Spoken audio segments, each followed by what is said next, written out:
जय हिंद दोस्तों, आप लोगों को एसएससी क्लासेस में स्वागत है। संविधान का सीरीज देख रहे थे, वही संविधान के स्रोत में आज फिर से नया टॉपिक पीछे का आप लोग देख चुके होंगे।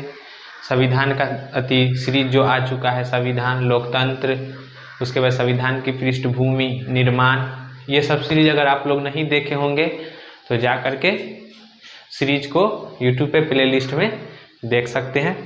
अब इसी सीरीज को आगे बढ़ाते हुए आज हम नया लाए हैं एक संविधान की प्रस्तावना। तो संविधान की प्रस्तावना जानने से पहले आप लोग क्या है कि संविधान की प्रस्तावना जानने से पहले संविधान की प्रस्तावना क्या पीछे ही पढ़ा दिए थे कि स्रोत में कि संविधान की प्रस्तावना क्या है, पूरी संविधान का एक सार है, संग्रह है। मतलब कि क्या है कि संक्षेप रूप है। इसके एन पालकीवाला के द्वारा कहा जाता है कि यह क्या है, संविधान का परिचय पत्र है। मतलब कि पूरी संविधान 22 भाग, 12 अनुसूचियां और 395 अनुच्छेद जो है उसकी पूरा संग्रह किसमें दिख जाती है, संविधान के प्रस्तावना में। जिस संविधान के प्रस्तावना को लाने का उद्देश्य ये था कि कोई भी संविधान को क्या कर सके, प्रस्तावना को पढ़ करके समझ सके कि हमारा संविधान जो है वो हमारी कानून व्यवस्था जो है वो किस स्वरूप में चल रही है और क्या का ये प्रावधान करती है और कैसी राज्य व्यवस्था को अपनाए हुए हैं। तो आज यही पूरा संविधान की प्रस्तावना से हम आज पूरा संविधान को समझने की कोशिश करेंगे कि हमारा संविधान की प्रकृति कैसी है और हमारे जो बुद्धिजीवी लोगों ने संविधान की रचना किए हैं वो किस आधार पे संविधान का निर्माण किए। तो अब यही को देख लेंगे संविधान की प्रस्तावना को। तो संविधान की प्रस्तावना 13 दिसंबर 1946 कब प्रस्तावित की गई थी, तो 13 दिसंबर 1946 ईस्वी को संविधान में सभा में प्रस्तावित की गई थी। तो अब यहाँ पे संविधान पंडित किसके द्वारा, तो पंडित जवाहरलाल नेहरू जी के द्वारा, पंडित जवाहरलाल नेहरू जी के द्वारा इसको प्रस्तावित किया गया। कब, तो 13 दिसंबर 1946 ईस्वी में। लेकिन इसको 22 जनवरी 1947 ईस्वी को स्वीकृत करने मान्यता मिल गई। क्योंकि उस समय में क्या हुआ था, 13 दिसंबर 1946 को प्रस्तावित किया गया तो इसी तरह छोड़ दी गई। उसके बाद 22 जनवरी 1947 ईस्वी को इसको क्या कर ली गई, स्वीकृत कर ली गई। अब उसी का है संकल्पना। अब संविधान की प्रस्तावना तो जाने थे स्रोत में कि बहुत सारे क्या है कि देशों से क्या दूसरे देशों का अवलोकन करके ली गई है। तो इसी में संकल्पना में देखेंगे तो संविधान की प्रस्तावना आपकी कहाँ से ली गई है, तो यूएसए के संविधान से, यूनाइटेड स्टेट ऑफ अमेरिका के संविधान से ली गई है। प्रस्तावना की भाषा कहाँ से ली गई, तो प्रस्तावना की भाषा आपका ऑस्ट्रेलिया से ली गई है। उसके बाद प्रस्तावना का मुख्य रूप से क्या है कि एकता, अखंडता, समाजवादी, पंथ निरपेक्ष, एकता, अखंडता, समाजवादी, पंथ निरपेक्ष, यह आपका 42वां संविधान संशोधन 1976 में जोड़ा गया। पहले ये नहीं था। कौन कौन, एकता, अखंडता, समाजवादी और पंथ निरपेक्ष, 42वां संविधान संशोधन 1976 में। तो इसीलिए बाद में केस स्टडी देखेंगे तो उसमें पता चलेगा कि वही कहा गया है क्या है कि 42वां संविधान संशोधन में क्या कर सकते हैं कि संशोधन नहीं कर सकते, पहले केस में कहा गया। फिर उसके बाद कहा है कि नहीं, संविधान क्या है, भाग है और इसमें संशोधन की जा सकती है। लेकिन इसमें संशोधन करने के स्वरूप में क्या कह दिया गया कि संशोधन की जा सकती है लेकिन उसकी मूल ढांचा में संशोधन नहीं की जा सकती। तो अब वही आ गया कि जब मूल ढांचा में नहीं तो संशोधित की गई एक बार, सिर्फ 42वां संविधान संशोधन 1976 में ही एक बार आपका संशोधन किया गया। तो एकता, अखंडता, समाजवादी, पंथ निरपेक्ष, तो क्या कहा गया कि जो ये संशोधित की गई तो कहा कि ये जो शब्द जोड़ा गया उसमें, तो इससे क्या हो रहा है कि संविधान का जो मूल ढांचा है वो क्या हो रहा है और एकत्रित मजबूत हो रही है, ढांचा कोई बिगड़ नहीं रहा है। इसीलिए क्या है, ये संशोधन सही ठहराएगा। अब उसके बाद में देख लेंगे कि सभी जो प्रस्तावना हमारा है, तो प्रस्तावना में 4 मूल्य तत्व है। प्रस्तावना में आपका 4 मूल तत्व दिया गया है। इस 4 मूल तत्व के बारे में देख लेंगे। 4 मूल तत्व, तो इस मूल तत्व में है 4 संविधान का अधिकार का स्रोत, कि हमारा संविधान जो ये बनाया गया, तो संविधान का जो अधिकार है वो कहाँ से प्राप्त होती है। उसके बाद भारत की प्रकृति, मतलब भारत की प्रकृति कैसी है। उसके बाद संविधान का उद्देश्य, संविधान जो बना उसका उद्देश्य क्या है, क्या कार्य करनी है। उसके बाद संविधान लागू होने की तिथि। यही 4 स्वरूप से हम समझ सकते हैं कि हमारा संविधान पूरा क्या है। तो सबसे पहली बात है संविधान के अधिकार का स्रोत। तो संविधान के अधिकार का स्रोत में है कि भारत के लोगों का शक्ति अधिगृहित करता है। क्या करता है, संविधान के अधिकार का स्रोत भारत के लोगों का शक्ति अधिगृहित करता है। मतलब हमारा जो संविधान है वो किससे शक्ति पाती है, भारत के लोगों से। हम भारत के लोगों से, अगर भारत के लोग संविधान को संचालित कर रहे हैं, जो संविधान की जो लागू हो रही है किस पे हो रही है, भारत के लोग पे हो रहे हैं। तो ये क्या है, भारत के लोगों से शक्ति अधिकृत करती है संविधान का अधिकार का स्रोत। अब भारत की प्रकृति कैसी होगी, तो भारत के प्रकृति में कहा कि भारत क्या होगा, एक संप्रभु होगा। कैसा देश होगा भारत, एक संप्रभु होगा। तो संप्रभु कहने का मतलब होता है कि हमारा भारत क्या है, संप्रभु, मतलब कहने का मतलब कि हमारा भारत का आंतरिक या बाहरी जो भी मामला है, हमारा आंतरिक या बाहरी, वह किसी भी स्वरूप में क्या है कि हम खुद अपने फैसले ले सकते हैं, कोई बाहरी हम पे हस्तक्षेप नहीं करेगा।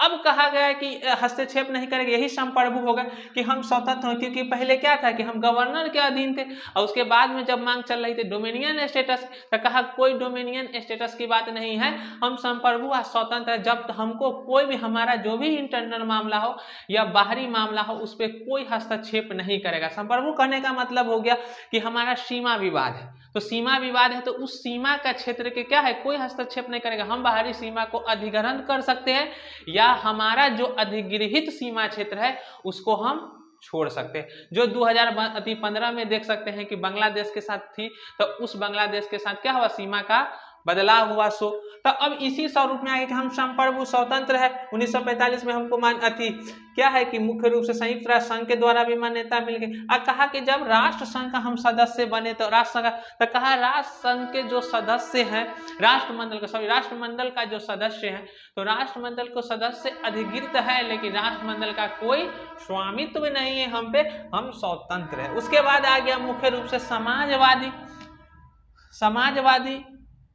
उसके बाद है आपका समाजवादी कहने के धर्मनिरपेक्ष, उसके बाद लोकतांत्रिक, उसके बाद गणतांत्रिक, उसके बाद है राज्य व्यवस्था वाला देश होगा। कैसी हो जाएगी, तो मुख्य रूप से भारत एक संप्रभु होगा और समाजवादी होगी। कैसी होगी प्रकृति, अभी सब शब्द को देखेंगे। समाजवादी होगी मुख्य रूप से।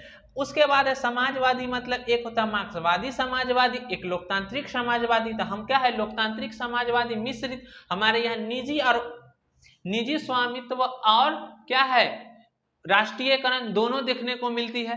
अब मुख्य रूप से यहाँ पे आ गया धर्मनिरपेक्ष। अब धर्मनिरपेक्ष करने का मतलब है कि हमारे भारत देश में किसी भी राज्य का कोई धर्म नहीं है, धर्मनिरपेक्ष है, जिसको जो चाहे वो धर्म को अपना सकते। उसके बाद है लोकतांत्रिक मतलब देख लिए कि लोक प्लस तंत्र, मतलब क्या है, जनता का शासन है, सबसे सुप्रीम जनता है, जनता अपनी प्रतिनिधित्व को चुनती है, जो शासन करते अप्रत्यक्ष चुनाव प्रणाली है। उसके बाद है गणतंत्रात्मक मतलब हुआ कि क्या है कि शक्ति जो है मुख्य रूप से गणतांत्रिक डबल व्यवस्था होती है, एक होते संसदीय व्यवस्था, एक राष्ट्रपति।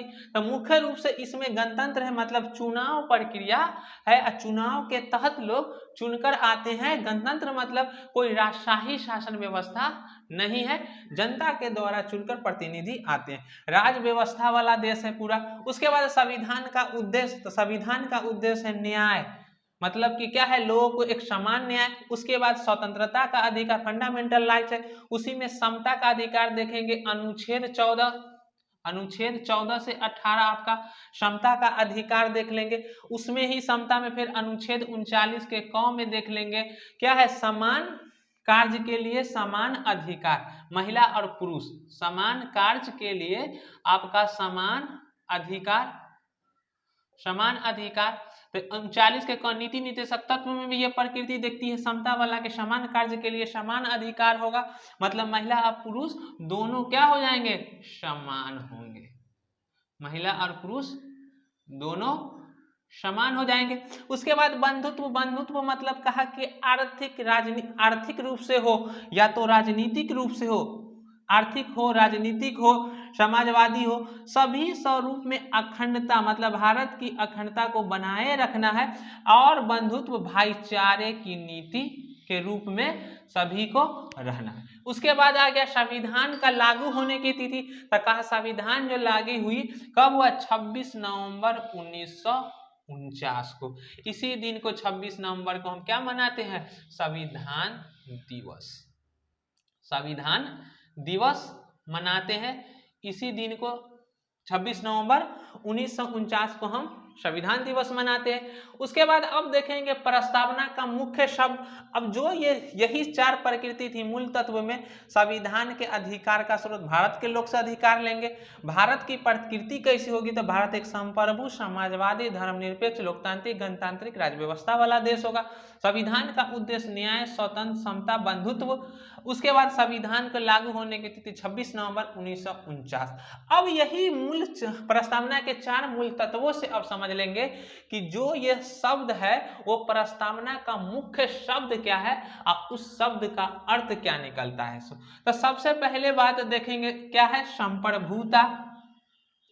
तो संप्रभुता वाला समझ लिए कि पूरे भारत क्या है, कि पूरे भारत पे संप्रभु, जैसे कि ये भारत है तो इस पे क्या हो गया कि ये पूरे भारत पे हमारा स्वतंत्र अधिकार है इस पे, मतलब कि इसके आंतरिक हो या बाहरी, मतलब कोई भी हमारा हस्तक्षेप नहीं कर सकता। जैसे कि डोमिनियन स्टेटस था या गवर्नर होती थी तो वो सुप्रीम होते थे, कहे कि नहीं अब कोई पूरा भारत में सुप्रीम नहीं है, हम स्वयं हैं जिसको जनता ने अपना प्रतिनिधि चुनी है, जो निर्वाचन प्रणाली के तहत चुनकर आए, उनका ही स्वामित्व अपना अधिकार है कि वो अपना आंतरिक मामला या बाहरी मामले को जिस रूप से संप्रभु है, मतलब बाहरी किसी भी क्षेत्र है, जैसे सीमा विवाद है ऊपर की तरफ, यहाँ पे देख लेंगे कि अब बांग्लादेश है यहाँ पे, तो यहाँ बांग्लादेश से क्या हुआ कि 2015 में आपका जो सीमा थी वो बांग्लादेश और भारतीय के सीमा के, तो इसको क्या कर दी गई,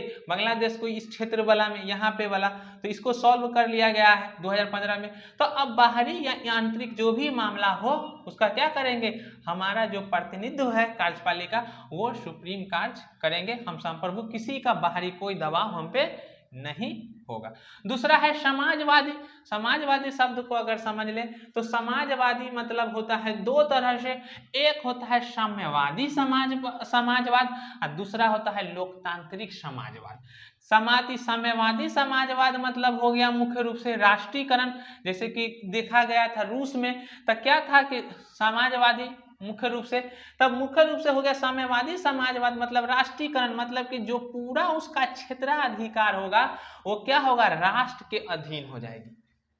समाजवादी राष्ट्र मुख्य रूप से पूरा राष्ट्र का क्षेत्राधिकार होगा, केंद्र का पावर होगी।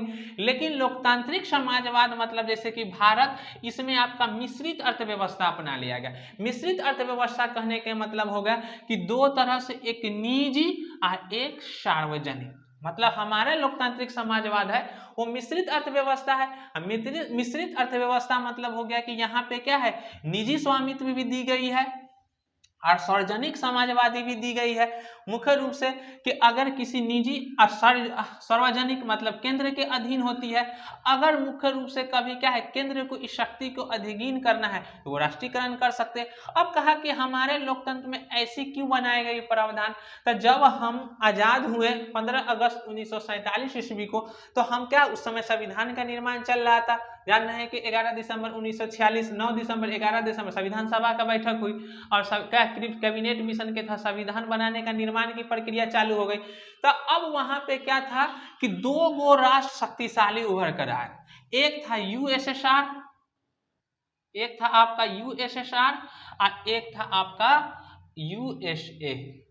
यूनाइटेड स्टेट ऑफ अमेरिका, ये रसिया था, ये अमेरिका थे। तो अब भारत का जब हुआ तो वहां पे मुख्य रूप से कहा कि या तो आप क्या कर ले, इस समाजवाद के तरफ आ जाए या तो पूंजीवाद के तरफ आ जाए।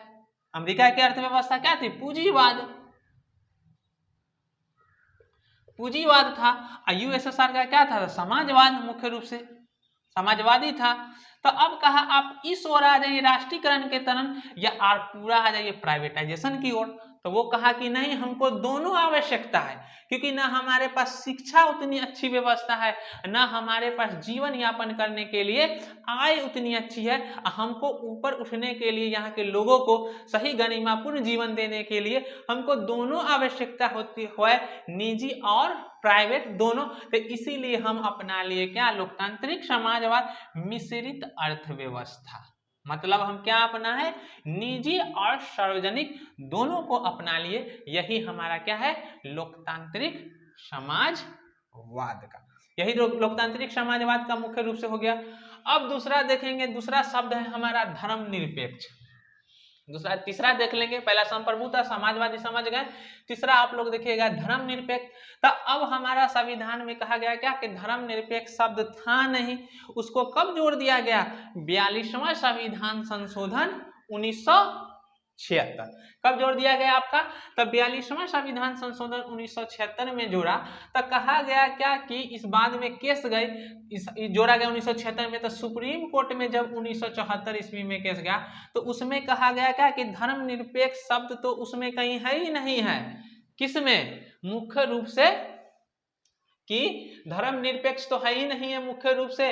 और संविधान में जब इन मूल तत्व को जोड़ा जा रहा है तो क्या हो जाएगी? संविधान के प्रस्तावना में तो उसको पहले कह दिया था कि संविधान के प्रस्तावना के मूल ढांचा में नहीं जोड़ा जा सकता है। तो अब कहा गया आपका कि क्या है कि संविधान की प्रकृति, जो संविधान को बनाए हैं वो पूरी ओर से इशारा करते हैं कि संविधान हमारा क्या है? धर्मनिरपेक्ष है। अब धर्मनिरपेक्ष है कहने का मतलब हो गया किस तरह से? तो अब कहा कि अगर पूरा भारत के स्वरूप को आप देख ले तो इस पूरे भारत के स्वरूप में आपको क्या हो जाता है कि अलग अलग प्रकृति देखने के। ऊपर वाला में देखेंगे तो पूरा पहाड़ी पठारी इलाका हो जाएगा, इस पश्चिमी किनारे देखेंगे तो सागरीय तट किनारा हो जाएगा, इस ओर देखेंगे तो सागरीय तट किनारा हो जाएगा, इस वाला क्षेत्र को पूर्वी ओर देखेंगे तो वन्य क्षेत्र के अति है, बीच वाला देखेंगे ये एरिया तो ये आपका मैदानी क्षेत्र है, ये वाला एरिया आपका रेगिस्तानी क्षेत्र है। अब कहा कि पूरी भूमंडलीकरण को देख ले अगर भूमि क्षेत्र में, तो ये भूमि क्षेत्र के रूप में भी अलग है। अब उसके बाद कहा जाता है क्या कि कहावत भी है कि प्रत्येक 10 कोस पे हम बढ़े तो हमारा भाषा और पहनावा बदला हुआ दिखाई देता है। तो अब कहा गया कि प्रत्येक 10 वर्ष में कितनी भाषा है। अब यहाँ देख लेंगे ऊपर के छोड़ उत्तरी क्षेत्र में जाएंगे तो अलग भाषाएं चलाती, मैदानी में अलग भाषाएं है, पूर्वी क्षेत्र अलग भाषाएं है, इधर तमिल के क्षेत्र अलग है, केरला अलग है, उसके बाद यहाँ गुजरात अलग है, मराठा अलग है, ऊपर हरियाणवी क्षेत्र है, ऊपर जम्मू एंड कश्मीर लद्दाख क्षेत्र है, मणिपुर मिजोरम त्रिपुरा सेवन सिस्टर पूरा पूर्वी का क्षेत्र है। तो अगर ये पूरी क्षेत्र में भाषा संस्कृति सभी अलग है, ऊपर से तो उत्तर और दक्षिणी क्षेत्र के भी अलग डिबेट रहता है। तो कहा कि जब ये पूरा क्षेत्र भाषा सभी अलग है, अब भारत को हमारा अखंडता में जोड़ करके रखना है। मतलब कितना है? 552 प्रांत। कितना प्रांतों में था बटी हुई? 552 प्रांतों में बटी हुई थी। इन पूरा 52 प्रांतों को एक भारत संघ में बनाना है। तो कहा कि इसीलिए कहा गया कि अनुच्छेद 25 से 28 आपका क्या है? मौलिक अधिकार। कौन सा अधिकार है आपका? मौलिक अधिकार। तो ये आपका फंडामेंटल राइट्स है। कौन सा? अनुच्छेद 25 से 28। तो कहा 25 से जो 28 आपका धार्मिक स्वतंत्रता दिया है, मौलिक अधिकार, ये पूरा इशारा करता है। क्या करता है आपका? ये पूरा इशारा करता है कि क्या है? हमारा संविधान धर्म निरपेक्ष है। इसीलिए सुप्रीम कोर्ट ने जजमेंट दिए क्या है कि 42वां संविधान संशोधन 1976 धर्म निरपेक्ष शब्द सही है। ये मूल ढांचा को और भी मजबूत करता है, ये मूल ढांचा को कमजोर नहीं करता है। सही है? इतना आप पूरा समझ गए। अब आगे देखेंगे चौथा नंबर वाला में लोकतांत्रिक 4 वाला में अब 3 तक देख लिए हैं। चौथा शब्द को देखेंगे लोकतांत्रिक। लोकतांत्रिक पीछे भी समझा दिए थे। लोकतंत्र मतलब क्या? लोक मतलब जनता, तंत्र मतलब सरकार, मतलब जनता के द्वारा चुनी हुई सरकार, जनता की शासन होती है। तो लोकतांत्रिक में आप देख लेंगे सर्वस्व शक्ति किसके पास होगी? जनता के हाथों में। सर्वस्व शक्ति किसका है? जनता के हाथों में होगी। तो अब लोकतंत्र 2 तरह से होते हैं। कितने तरह से होते हैं? 2 तरह से लोकतंत्र देखने को मिला जाता है। देखिएगा तो एक अप्रत्यक्ष लोकतंत्र, एक प्रत्यक्ष लोकतंत्र। अप्रत्यक्ष लोकतंत्र मतलब क्या होता है? जिसमें लोगों द्वारा, किसके द्वारा? लोगों द्वारा। मतलब क्या है? कोई व्यक्ति है और ये व्यक्ति क्या हो रहा है? चुन रहा, ये व्यक्ति चुन रहा है। तो लोगों द्वारा क्या हुआ? व्यक्ति अपने प्रतिनिधि को चुन लिए। प्रतिनिधि को क्या लोग थे? व्यक्ति अपना प्रतिनिधि को चुने। अब ये जो प्रतिनिधि है वो हम क्या कर लिए कि हम अपने प्रतिनिधि को चुने और ये प्रतिनिधि क्या करेगी? हमारा शासन क्या करेगी? ये प्रतिनिधि हम पे शासन करेगी। तो अब हो गया कि लोगों द्वारा जो प्रतिनिधि द्वारा चुनी गई अप्रत्यक्ष रूप से। तो अप्रत्यक्ष रूप से 2 तरह शासन होता है। एक होता है संसदीय और एक होता है आपका राष्ट्रपति। अब संसदीय राष्ट्रपति में देख लेंगे कि जैसे कि अगर एग्जाम्पल में देख, अप्रत्यक्ष लोकतंत्र कहाँ होता है? भारत में। भारत में क्या प्रणाली? संसदीय प्रणाली। मतलब क्या है कि संसद के द्वारा चुन करके क्या होता है? वास्तविक कार्यपालिका। किसके द्वारा वास्तविक कार्यपालिका होती है? जो प्रधानमंत्री होती है, जो किसके सलाह पर काम करती है? राष्ट्रपति। संसद के सलाह पे, मतलब मंत्री परिषद या प्रधानमंत्री के सलाह पे काम करते हैं राष्ट्रपति। लेकिन जब आप यूएसए में चले जाइएगा तो यूएसए में क्या है? राष्ट्रपति प्रमुख। तो यही कह रहा है कि यहाँ पे संसदीय प्रणाली हो गई हमारे, वहां पे राष्ट्रपति 2 तरह से प्रतिनिधि देखी जाती है। किसमें? लोकतंत्र में। प्रत्यक्ष रूप से देख लेंगे तो प्रत्यक्ष रूप में होता है जनमत संग्रह। मतलब जहाँ पे क्या है, यहाँ पे जहाँ पे विशाल बड़ा देश है वहाँ पे संभव नहीं है डायरेक्ट प्रत्यक्ष चुनाव कराना। तो इसलिए जहाँ पे छोटे जनसंख्या कम है वहाँ का, वहाँ संभव है। जैसे स्विट्जरलैंड में देखा जाता है जनमत संग्रह के आधार पर क्या है? प्रत्यक्ष लोकतंत्र मुख्य रूप से। अब देखिएगा 5वां नंबर में यहाँ पे है गणतंत्र। तो गणतंत्र मतलब समझ गए थे क्या? गणतंत्रीय प्रणाली मतलब क्या है? चुनाव प्रणाली। मतलब क्या हुआ कि जनता के द्वारा चुनाव होगी और उसके द्वारा प्रतिनिधित्व की जाएगी। तो अब यहाँ पे जहाँ पे चुनाव प्रणाली के द्वारा सरकारें चल रही हो, गणतंत्र व्यवस्था है। उसके बाद 6ठा नंबर में देख लेंगे न्याय। 6ठा नंबर में क्या है कि न्याय शब्द का मतलब क्या होता है? तो न्याय 3 तरह से होती है प्रस्तावना। एक है सामाजिक, एक है आर्थिक और एक है राजनीतिक। अब सामाजिक रूप में से देख लिए तो सामाजिक मतलब क्या? समाज किससे मिलके बनी हुई? लोगों से मिलके बनी हुई है। लोगों से मिलके बनी हुई है। अब मतलब क्या हो? एक व्यक्ति है, व्यक्तित्व रूप में है, व्यक्तित्व एक समूह के रूप में आ जाए तो यही समाज का निर्माण कर देंगे। हिस्ट्री में पढ़े होंगे, पूरा में शुरू से पढ़ेंगे तो यही व्यक्ति से कैसे हिस्ट्री पढ़ेंगे जब प्राचीन, तो देखेंगे कैसे व्यक्ति से एक अनेक व्यक्तियों का समूह क्या हो गया? एक समाज का निर्माण कर दिया। तो ये समूह समाज हो गया। तो सामाजिक रूप में क्या है? तो समाज रूप में रंग, धर्म, लिंग, जाति के बिना भेदभाव। मतलब समाज में क्या हो? न्याय प्रणाली होनी चाहिए, न रंग के आधार पर। अब मतलब कोई गोरा ज्यादा हो गया तो उसको ज्यादा मान्यता मिलाएगी। मतलब कि न्याय पर गया, जज सामने के पास गया, बार बहुत गोरा आदमी है, हीरोइन आ गया है, तो उसको नहीं है कि अब ऐसे माफ कर देंगे। न तो उसको जैसे 2 आदमी चल के गए, एक सामता गए, एक सोए, अब चले गए तो उनको कम सजा दिया जाएगा और उसको ज्यादा सजा दिया जाएगा। ऐसी व्यवस्था नहीं है। मतलब रंग या धर्म कोई विशेष है कहा जाता है। तो धर्म में भी समानता जानते हैं कि या लिंग के आधार पर, लिंग मतलब कोई भी हो, मेल हो, फीमेल हो, स्त्री पुरुष सभी को समान। उसके बाद बिना भेदभाव के, किसी से कोई भेदभाव नहीं किया जाएगा। ये आपका हो गया क्या? रंग, धर्म, लिंग बिना भेदभाव के। उसके बाद आर्थिक रूप से हुआ संपदा, आय, संपत्ति। मतलब कि किसी को संपदा है ज्यादा है, आय ज्यादा है, संपत्ति ज्यादा है तो उसको कोई ज्यादा विशेष अधिकार नहीं दिया जाएगा।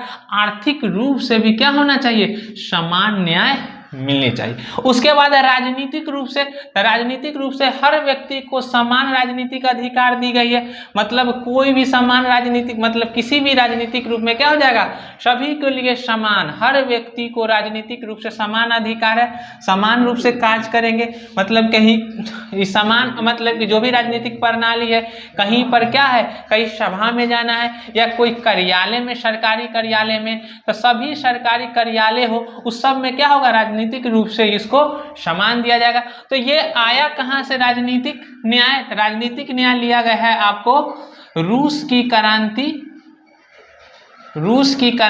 1917 से। रूस की क्रांति 1917 से ले ली गई है, रूसी क्रांति से न्याय राजनीतिक। उसके बाद आप देखिएगा 17 नंबर में है स्वतंत्रता।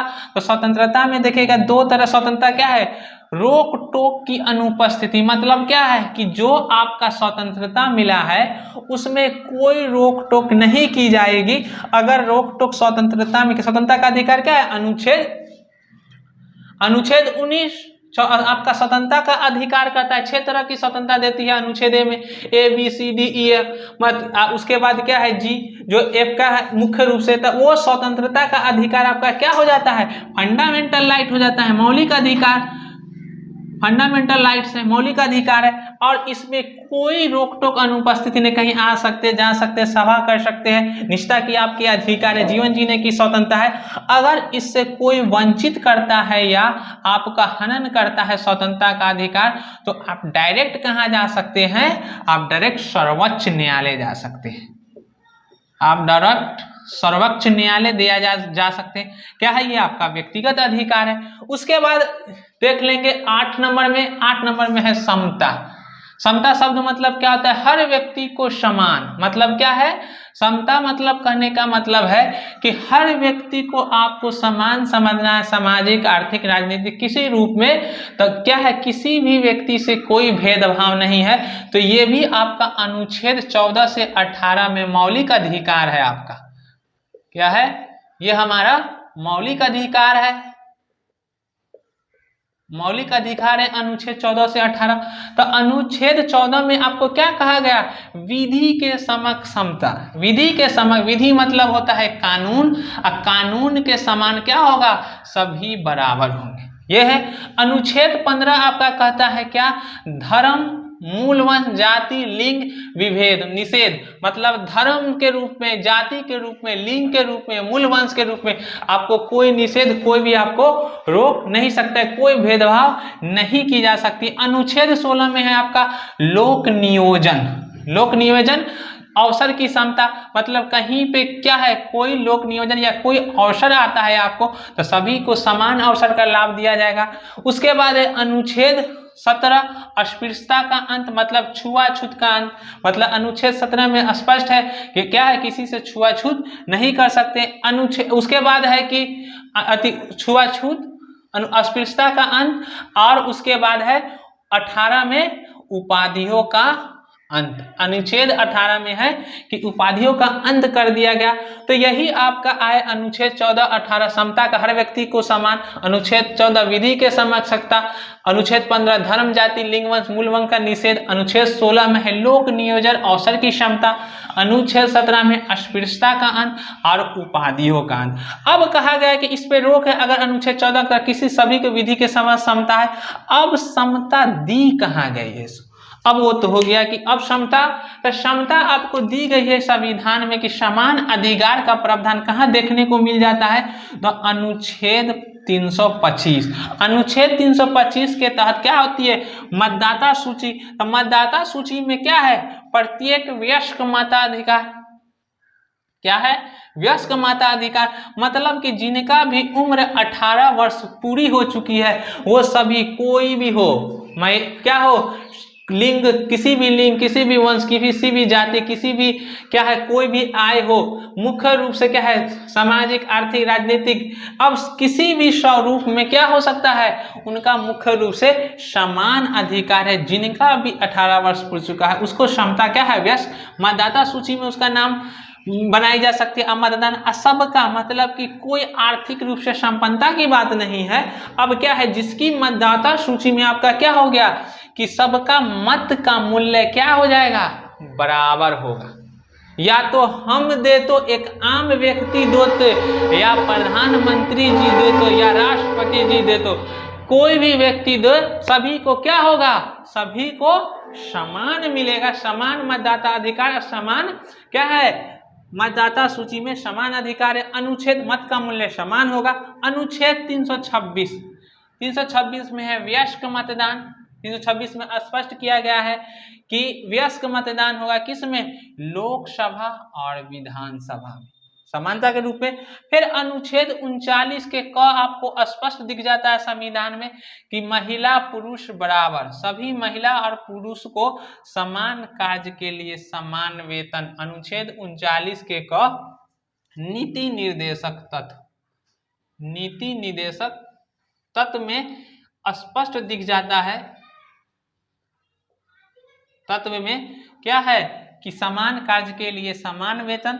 अनुच्छेद 39 के का महिला पुरुष सभी को समान कार्य के लिए समान वेतन मिलेगा। अब उसके बाद देख लेंगे 9वां के नंबर, तो 9 नंबर में क्या है, बंधुत्व। बंधुत्व किससे देख लेगा, बंधुत्व मतलब होता है व्यक्ति का सम्मान और एकता और अखंडता को बनाए रखना। अब कहा रहा है कि बंधुत्व शब्द का मतलब होता है कि व्यक्तियों को, सभी व्यक्ति जितने भी है उनको सभी को सम्मान, गरिमापूर्ण जीवन, उसके बाद है सम्मान और एकता की अखंडता। मतलब कि जो हमारा भारत है वो देख लिए थे कि पूरी फैली हुई है, तो अब इस स्वरूप में हमारा पूरा भारत में क्या हो जाएगा कि इस पूरे भारत की संरचना अखंडता, मतलब क्या है कि पूरी इसकी चौधरी बनी रहे, और इसमें जो व्यक्ति सब है, इसमें पूरे व्यक्ति है, वो व्यक्ति को क्या होना चाहिए, पूरे व्यक्ति को सम्मान, कोई भेदभाव नहीं करनी चाहिए, सभी को सम्मान, और पूरे हम व्यक्ति को, भारतीय क्या करना है, भाईचारा की नीति। भाईचारा की नीति जो समझ गए थे स्पष्ट, किसी भी धर्म, रंग, धर्म, लिंग, वंश, मूल भेदभाव, किसी से भेदभाव नहीं की जाए, जिससे क्या हो, पूरी भारत की अखंडता बनी रहे। यही होता है बंधुत्व, भाईचारे की नीति। यही उसके बाद आप देख लीजिएगा कि अब ये शब्दों को समझ लिए पूरा कि लोकतांत्रिक, गणतंत्र, न्याय, उसके बाद आप देख लिए न्याय के बाद स्वतंत्रता, उसके बाद आपको देख लिए समता, समता के बाद आप देख लिए बंधुत्व। अब देख लेंगे प्रस्तावना के महत्व। मतलब प्रस्तावना का महत्व क्या है, तो प्रस्तावना का महत्व तो समझ जाते हैं कि पूरा सार संक्षेप में हम समझ सकते हैं कि प्रस्तावना आखिर है क्या सो। लेकिन अब प्रस्तावना के महत्व में कुछ बुद्धिजीवी थे जो संविधान सभा में या उसने लिखे कि क्या है कि प्रस्तावना आखिर कहती क्या है सो, तो वो कहे के मुंशी के अनुसार कहा जाता है कि प्रस्तावना भारत का क्या है, एक राजनीतिक जन्म पत्री है। क्या है ये, के मुंशी के द्वारा कहा गया कि प्रस्तावना एक राजनीतिक जन्म पत्री है। मतलब कि पूरी राजनीतिक संभावनाएं क्या हो जाती है, मुख्य रूप से किसमें दिख जाती है, स्पष्ट रूप से आपको दिख जाती है किसमें, संविधान की प्रस्तावना में देखने को मिलती है। उसके बाद ठाकुर दास भार्गव के अनुसार कहा गया कि संविधान क्या है, आत्मा है। क्या कह दिया गया, प्रस्तावना क्या है, ठाकुर दास भार्गव के अनुसार कहा गया कि संविधान क्या है, मुख्य रूप से जो प्रस्तावना है वो संविधान का आत्मा है। अगर संविधान के आत्मा कहने के स्वरूप में समझ गए कि अगर शरीर से आत्मा क्या है कि संविधान उनका शरीर है, प्रस्तावना उसकी आत्मा है। अगर शरीर से आत्मा निकल जाए तो शरीर का क्या होता है, कोई मूल्य नहीं रह जाता है। अगर जब तक के क्या है, शरीर में आत्मा है तभी शरीर का मूल्य है। तो वही कहा कि प्रस्तावना क्या है, पूरी झलक उसकी आत्मा दिखती है। अगर उससे क्या है, प्रस्तावना के ही मूल ढांचा को बदल दिया जाए तो उसकी पूरी शारीरिक ढांचा क्या हो जाएगी, संविधान की परिवर्तित हो जाएगी। यही मुख्य रूप से कहा गया। उसके बाद न्यायमूर्ति गजेंद्र गटकर द्वारा कहा गया कि मस्तिष्कों को, मतलब संविधान सभा के जो व्यक्ति है जो संविधान का निर्माण किए हैं, उनके मस्तिष्क को समझने की कुंजी है। क्या है, उसकी मस्तिष्क को समझने की कुंजी है। मतलब क्या है कि जो संविधान निर्माता ने पूरी संविधान का निर्माण किए तो उसमें जो प्रावधान किए तो वो किस तरह के संविधान को चाह रहे थे और वो कैसा संविधान पूरा लिखे, पूरे उनकी मस्तिष्क का उपज देखने को मिल जाता है किसमें, संविधान की प्रस्तावना में, जिससे क्या हो कि जो संविधान के शब्दों को अंदर संविधान में लिखी गई है उसकी क्या है, इसकी समझ से उसको वहां पे समझा जा सके कि उनका संविधान में इस अनुच्छेद या इस सूची या इस भाग के तहत उनका क्या कहने का प्रावधान निकल रहा है। सो वही आप कहा गया क्या कि अति मस्तिष्क को समझने की कुंजी है। इसी रूप में आप क्या होगा कि पूरी प्रस्तावना को समझ लिए होंगे। इस प्रस्तावना से, इतनी प्रस्तावना से आपको पूरी आप समझ में आ जाएगी कि हमारा संविधान आखिर है क्या और हमारा संविधान जो है वो मुख्य रूप से कैसी बातें कह रही है और पूरा किस तरह से शासन प्रणाली को अपनाया गया, किस तरह से अधिकार है, किस तरह से भाईचारे की नीति है, कहीं भेदभाव धर्म मूल जाति की बात नहीं करती, समानता की पूरी बात करती, अखंडता को बनाए रखने की बात करती। तो एक इतना ही प्रस्तावना से हम पूरी संविधान को ढांचा को समझ सकते हैं।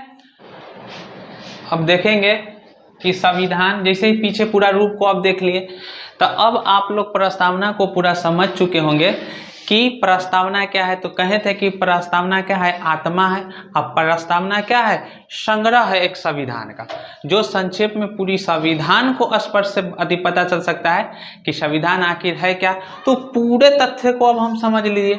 अब थोड़ा सा केस स्टडी को देख लेंगे कि अब विवाद यहाँ पे आ जाती है कि क्या प्रस्तावना संविधान का अभिन्न अंग है या नहीं है। अब बार बार सुप्रीम कोर्ट में यही जजमेंट में फैसला होती रहती है कि संविधान अभिन्न अंग है, संविधान अभिन्न अंग नहीं है।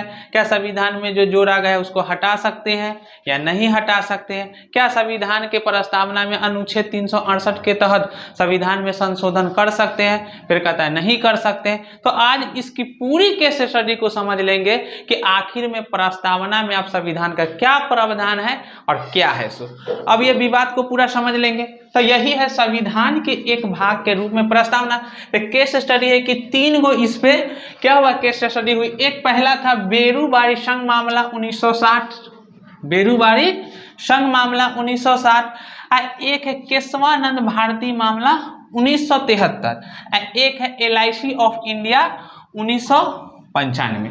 तो जब बेरूबारी मामला सन 1960 में सुप्रीम कोर्ट में केस किया उच्चतम न्यायालय में, तब उच्चतम न्यायालय के द्वारा इसमें जजमेंट आया क्या 1960 में कि जो आपकी संविधान की प्रस्तावना का जो विवाद है वो कहा गया कि संविधान के जो प्रस्तावना है वो क्या है, बुद्धिजीवियों का मस्तिष्क की उपज है और उसकी उपज के पक्ष दिखता है, जिसमें 1960 में कहा गया कि जो उसमें है वो क्या है, संविधान का अंग नहीं है। तो अंग नहीं है तो इसमें 1960 में कहा जब संविधान का भाग ही नहीं, अंग नहीं है, तो उसमें संशोधन नहीं कर सकते। 1960 के जजमेंट में आया। लेकिन फिर केशवानंद भारती मामला 1973 में जब सुप्रीम कोर्ट में केस गई उच्चतम न्यायालय में, तो अब इसमें प्रावधान किया गया कि नहीं, जो इसका मूल शब्द है, जो प्रस्तावना की वो मूल शब्द हमको क्या है, संविधान की व्याख्या करता है। जैसे समता देखे तो वो पूरा समता क्या है, फंडामेंटल राइट्स को, पूरा मौलिक अधिकार को दिखा देता है अनुच्छेद 14 से 18।